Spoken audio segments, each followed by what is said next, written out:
አዶናይ አብስተዋል ሊነገር ይገባል ብለ አሜሪካ ያሉትን ሞቲቬት ልታረግ ብለ እሰይ ማለት ጀምሪ ሲያምርብሽ እሰይ ዱርዬ ከተባልሽ እሰይ። አሁን አንተ አይጠጥተም ይሄ ታቱ አዶናይን በማናቀስ ምንም አይጸጸተኝም። የምር ብዙ ሰው ራሱ ሰፈር ላይ ራሱ ተስፋ ያስቆርጠኛል። አዶናይ ተናቅሳ ግን አሁን በዚህ ምን አይነት የሚያስጠላ ነገር ነው እየሰማን ያለ ነው። ታስታውሳላችሁ ይሄን ልጅ የልብ ህመም የነበረበት አዶናይ ከኢትዮ ኢስታንቡል ሆስፒታል ጋር በመሆን እንዲታከም እንዳደረገው። ነገር ግን አሁን የሚሰማው ነገር አሳዛኝ።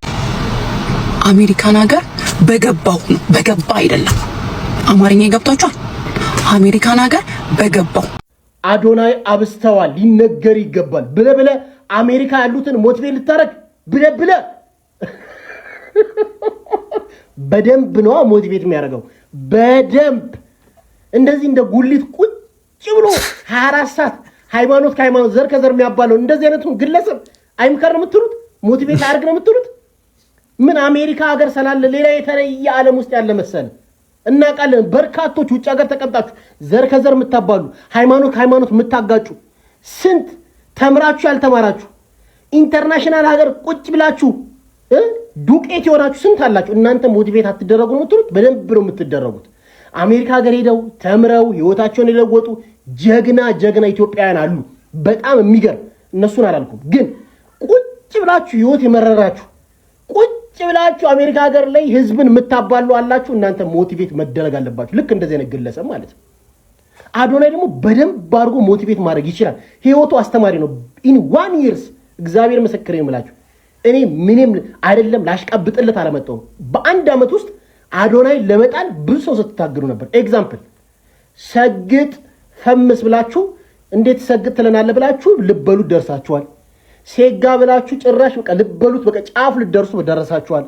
የሆነ ነገር አሁንም ሰግጡ ማንንም እንዳሰው ደርሷል።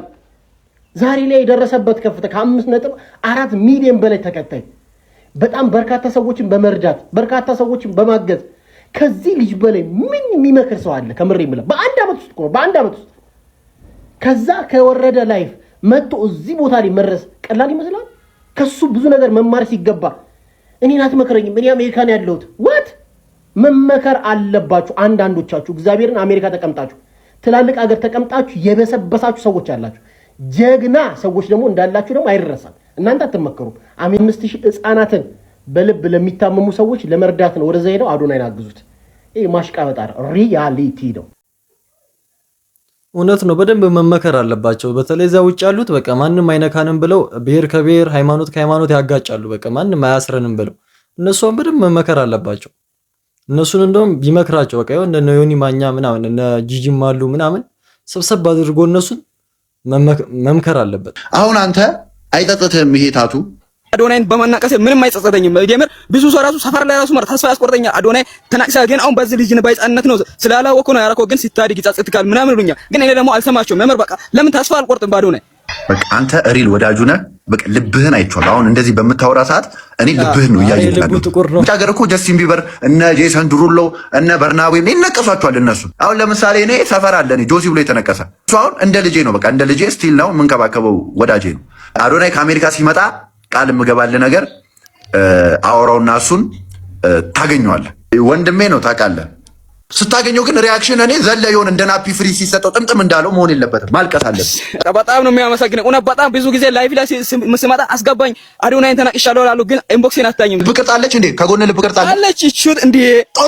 ጦሩ ለምን ቀረ? ጦር ነበር በካሜራ ነው ተናቀስኩት። ባይገርም ደም እንዲህ እየፈሰሰ በካሜራ ነው ተናቀስኩት። ክርስቶስ እኔ ስነቀስ እኮ አንድ ደም ጠብ አላለብኝም። ያንተ ይለያል። ምን ብዬ መሰለ የምነግረው? ሰላም አዶናይ እንዴት ነህ? ከከምባታ ሚኪ የሚባል ወንድሜ እንደዚህ በቃ ደሙ እንደዚህ እየተንጠባጠበ ያንተን ስም ተነቅሷል እና አዲስ አበባ ጠራዋለሁ። በቃ ታገኘዋለህ። የደሙን ፓርት አረሰውም። እሺ ወንድሜ ኖ እንዳታለቅ፣ በጌታ ይኸውልህ እንዳታለቅ። እኔ እኮ ይኸውልህ ኢንጆይ እያደረክ እየሳክ እንድታወራኝ ነው ፕሊዝ። እኔ ይኸውልህ ሰው ሲያለቅስ ይጨንቀኛል። ና የደሙን ፓርት እኛ ራሱ አንረሳውም። አንጀታችንን የበላው ግን አዶናይ ማዳ ቢለው አሪፍ ነበር። ማዳ ለምን እንደተወው ማዳ የሚለውንና ጋሻ መኖር ነበረበት። እንዴ ጦሩም የለም ለካ። ጦሩና ጋሻውም መቅረት አልነበረበትም እዚህ ጋር። ኧረ ስንት አይነት ሰው አለ አለ። የስደት ህይወት አስከፊ ነው ብሎ እኮ አገሩን ለቆ ካናዳን ጥሎ ወደ አገሩ የመጣ ሰው እኮ ነው እንዴ። ቤተሰብ ምን ሆናችሁ ነው እናንተ? ጭንቅላታችሁን እንደዚህ ድንዝዝ ያደርጋችሁስ? በሉ እንዴ የኔ ቤተሰቦች ንቁ። እኔ አነቃችኋለሁ። አነቃቂ መምህር። እሺ ዳዊት ድሪምስ ዲያስፖራዎች ከኔ ጋር ተገናኝተን እናነቃቃለን። ኑ ተነቃቁ። ወይ ዲያስፖራ ወይ ዲያስፖራ ወይ ዲያስፖራ። እኔ እውነቴን ነው የምላችሁ። ዛሬ በጣም ብዙ ሊወራበት ይችላል አዶናይ ላይ። ባለፈውም ብያለሁ ለአዶናይ ኔጌቲቭ ኤነርጂ ታስ አይ ዶንት ኖ በምን አይነት ሜካኒዝም እንደሆነ ባላቀው ወደ ፖዚቲቭ ኤነርጂ ተቀይሮ በጣም ሰክሰስፉል ነው ሲሆን ያያየን ያለ ነው። ካን ዩ ኢማጂን ጋይስ ከመጣ 10 ቀኑ ምናምን ነው 360,000 የአሜሪካ ዶላር ለሄር ቱ ሄር ተሰብስቧል because of አዶናይ። በአዶናይ ምክንያት ነው ይሄ የሆነው። 360,000 ዶላር ነው ያልኳችሁ ያለሁት። ለመቶ ህፃናት ነበር የመጡት 170 ህፃናት ሆነዋል ከቢል ጌት ፋውንዴሽን ውጪ 25 ህፃናት ውጪ ኦልሞስት ወደ 200 ህፃናት። ጋይስ አዶናይ አይደለም ቢያነቃቃ አይደለም ከሱ ጋር አዳራሽ ውስጥ ባይዘው በነገራችን ላይ ሰው እኔ ለምሳሌ አሁን ምገባው ለመነቃቃት አይደለም። አዶናይ አነቃቃኝም እያልኩ አይደለም። ዝም ብላችሁ ኤነርጂውን እንደዚህ ብታዩት ራሱ ይጋባባችኋል። በቃ የሆነ በቃ አይናፋሪነታችሁ ይጠፋል። በቃ የሆነ ነገራችሁ ከላያችሁ ላይ ሲወርድ ነው የምታዩት። ጋይስ እኛ የምንገባው አዶናይን ስለምንወደውና ስለምንወደው ብቻ ነው። በቃ ይሄ መታወቅ አለበት። አዶናይ አይደለም ማነቃቃት ይቀርና ጌት ቱጌዘር አዘጋጅቻለሁ ብል ሰው እንደሚገባ ልነግራችሁ ፈልጋለሁ። በቃ ምንም ማድረግ እኮ አይቻልም። አሁን በነገራችን ላይ ይሄን በአስተያየት ብዛት፣ በወሬ ብዛት፣ በሐሳብ ብዛት፣ በሆነ ነገር ብዛት ምናምን ልንቀይረው የምንችለው ነገር አይደለም። በቃ ከላይ ነው የተሰጠው ለልጁ። አየነው እኮ በቃ ትልቁ ትንሹ የእድሜ ባለጸጋ በነገራችን ላይ ለልጆቻቸው ብለው ነው እሱን የሚደግፉት እናቶች። በቃ ካለባበሱ፣ ከስታይሉ፣ ካረማመዱ፣ ከሁኔታው በቃ አሁን እየሆነ ያለው ዲያስፖራው አዶናይ ያነቃቃኛል ይላል። ኢትዮጵያ ውስጥ ያሉት ሀበሾች ደግሞ እንዴት አዶናይ ያነቃቃቸዋል ነው አሁን እዚህ ጋር ያለው ጸብ ማለት። ዲያስፖራው ጭራሽ በቃ አዶናይ እንዴት እኛን ያነቃቃናል አይልም። ኢትዮጵያ ውስጥ ያሉትና አንዳንድ ዮኒ ማኛ ምናምን ናቸው እንዴት ያነቃቃቸዋል ዲያስፖሮችን እሱ ማን ስለሆነ ነው ምናምን የሚሉት እንጂ ሌላው ዲያስፖራ በቃ እንገባለን ብለው ትኬት ቆርጦ ተዘጋጅተው ነው ያሉት።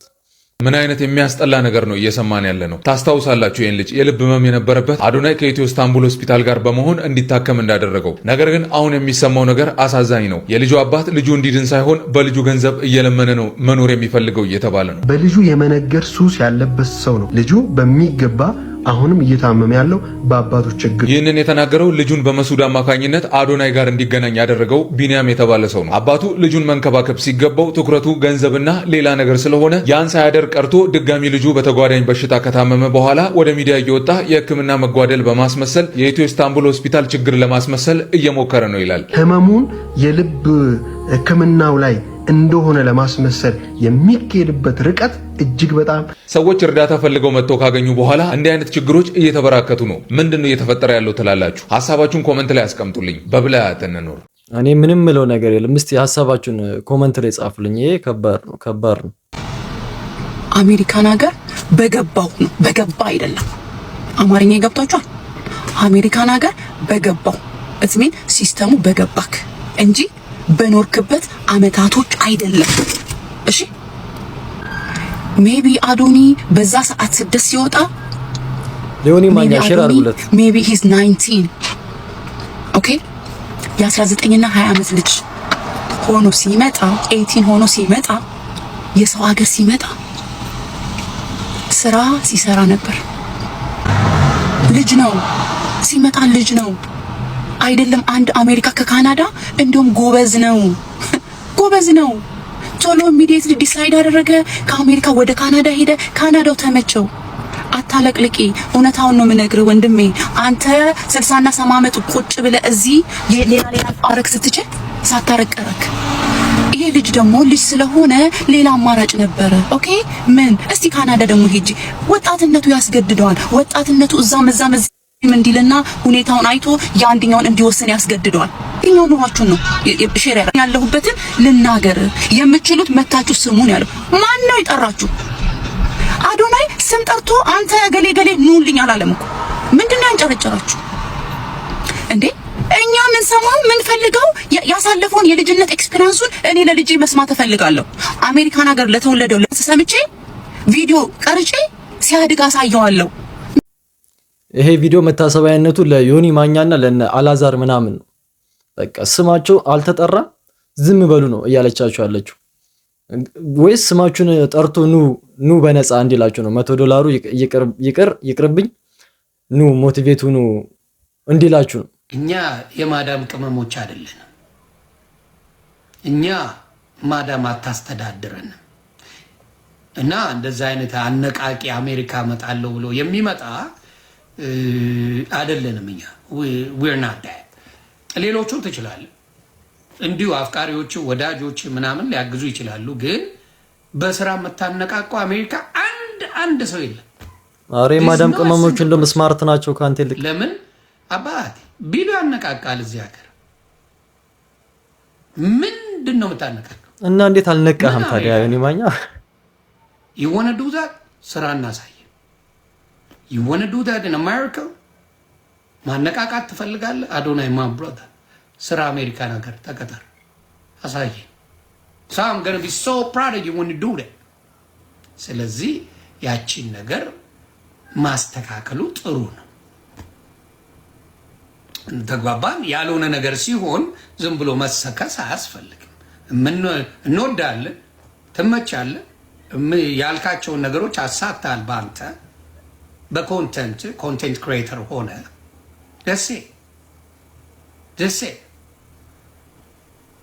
ደሴ ኮንቴንት ክሬተር ሆነ ያንን አድርጋል፣ አለቀ። ከዛ ውጪ ግን አሜሪካ ለሚኖር ሰው እንዴት ስራ እንደሚሰራ አዶናይ መታት ነገር ኖ ብራ ከሞና ከማን። እኛ ግን የሰማነው ዮኒ ማኛ አሜሪካ ምንም አይሰራም ሲባል ነው የሰማነው። ምንም ስራ የለውም ሲባል ነው የምንሰማው። ለዛ ነው 24 ሰዓት ቁጭ ብሎ ላይቭ ላይ ጊፍት የሚጠብቀው ምናምን ሲባል እንሰማለን ብዙ ጊዜ። እናም እስቲ አንተም እየሰራክ አሳየን የሚል ሰውም ብዙ ነው። እኔም እላለሁ እስቲ እየሰራ አሳየን። እሰይ ማለት ጀምሪ ሲያምርብሽ እሰይ ዱርዬ ከተባልሽ እሰይ ቅሌታም እሰይ አንቺ አታገቢም እንዴ እሰይ ልጆች ለምን የሉሽም እሰይ ለምንድን ነው እነዚህ ሆንሽው እሰይ አካሄድሽ እሰይ ጸጉርሽ እሰይ። ለወደፊቱ ኤአይ እና ኖርማልን መለየት ይከብዳቸዋል። በቃ አሁን የተመለከታችሁት ኤአይ ይመስላል። ጭራሽ ኤአይ አይመስልም እኮ ጆን ዳንኤል ራሱ የተናገረን ይመስለው። ላይክ እንዴት ነው ዲያስፖራ የነበረ ሰው የካናዳ ህይወት መሮት ጎዳና ወጣው ብሎ ህይወቱን የስደት ህይወትን የዲያስፖራን ህይወት ማሸነፍ አቅቶት ወደ ሀገር ተመልሶ መጥቶ ከዛም በሶሻል ሚዲያ እውቅናን አግኝቶ ፈምሶ ሰዎች አክሴፕት አድርገው ተቀብለውት ድጋሚ አሜሪካ ሄዶ አሜሪካ የሚኖሩት ስንት ዓመት ነው ቢመቻች ራሱ አሪፍ ነበር። እዛ ሄደሽ ሞቲቬት ሆነሽ ሊነቃቁ ይችላል። እና እንደ ሰውኛ ቁጭ ብላችሁ ስታስቡት በጣም እኮ ነው የሚያስቀው። ሊያዬ you know in fact አሁን የተናገርሽው ነገር በሙሉ ማለት ነው is exactly the reason why አዶናይ ስለዚህ ኢቨንት ብቁ ሆኖ የተገኘው ማለት ነው። ምልሽ መሰለሽ አዶናይ is not saying መቶ የተማሩ ሰዎችን you know ብዙ ደረጃ የደረሱ ብዙ ታሪክ የሰሩ ሰዎች አሉ እናውቃለን። በእኛ ኮሚዩኒቲ በአሜሪካ ውስጥ አይደለ እንዴ በዩሮፕ በስንት ቦታ he's not saying ከነሱ ተሽሎ ተገኝቶ አይደለም እኮ። ግን አዶናይ የራሱ ታሪክ አለው፣ ሰውን ኢንስፓየር የሚያደርግ ታሪክ። እንደዚህ ሁሉ ፈተና ውስጥ አልፎ እንደዚህ ነገሮች በሙሉ ህይወት ውስጥ ተከናውነው በዛ ሁሉ ውጣ ውረድ አልፎ ማለት ነው እዚህ ደረጃ መድረሱ ትልቅ ታሪክ እኮ ነው። ሰውን ኢንስፓየር ሊያደርግ ያስፈልጋል። ወጣቱን ኢንስፓየር ያደርጋል። ከዛም አልፎ ይሄ የመንፈሳዊ ታሪክ ነው። እግዚአብሔር ነው አዶናይን እዚህ ደረጃ ያደረሰው። እናንተ ልትረዱ የሚያስፈልጋችሁ ነገር ቢኖር የእግዚአብሔር ስራ ነው በአዶናይ ህይወት ላይ የምናየው ያለ ነው። ይሄ ሁላ ሰው አዶናይን ወዶት የሚደግፈው ዝም ብሎ አይደለም አይደል እንዴ? This is real stuff. This is real life. ገባችሁ? And so አንዳንድ ሰው ላይረዳው ይችላል። እንዴት በዚህ ገብቶ በዛ ወጥቶ በዚህ ገብቶ እንዴት እንደዚህ ከዛ ሆኖ እንደዚህ ሰው ነው። but at the end of the day you know he's not here to teach you እናንተን እንዴት ዶክተር እንደምትሆኑ lawyer እንደምትሆኑ profession አይደለም የሚያስተምራችሁ የሚያስተምራችሁ is the story of triumph እንዴት በህይወታችሁ you know ከመውደቅ ሰውን ከመብራት ራሳችሁን መሆን accept ማድረግ you know just living your story and you know ማን እንደሚያስታውሰኝ ታውቃላችሁ actually Adonai Tony Robbins በዚህ ዓለም በጣም ታዋቂ public speaker motivational speaker የሆነ ሰው ነው Tony Robbins guys ሽንት ቤት ያጸዳ ነበር he was a janitor ገባችሁ የተወለደው ቤት ሲጀመር ኢትዮጵያ ውስጥ አብዛኛው ሰው በቃ አዶናይ ሞቲቬት እንኳን ሳያደርግ በቃ በሚሰራቸው ቪዲዮዎች ምናምን ኢነርጂውን አይተው ብዙ ሰው ቲክቶክ ራሱ ይጀምራል። አሁን አብዛኛው ሰው ይናገራሉ አዶናይ አይቼ ነው ሰግጡ ስላለ ነው የጀመርኩት ብሎ አሁን ላይ ገንዘብ እየሰራለ ብዙ ወጣት አለ። በቃ ቲክቶክ ላይቭ ላይም ቲክቶክም በማስታወቂያ ምናምን ፋሚሊ የዛሬ ቪዲዮአችን እኔን ይመስል ነበር። እንደወደዳችሁ ተስፋ አደርጋለሁ። በቀጣይ ቪዲዮስ ከምንገናኝ ሁላችሁም በያላችሁበት ሰላማችሁ ብዝት ይበል። ይመቻችሁ።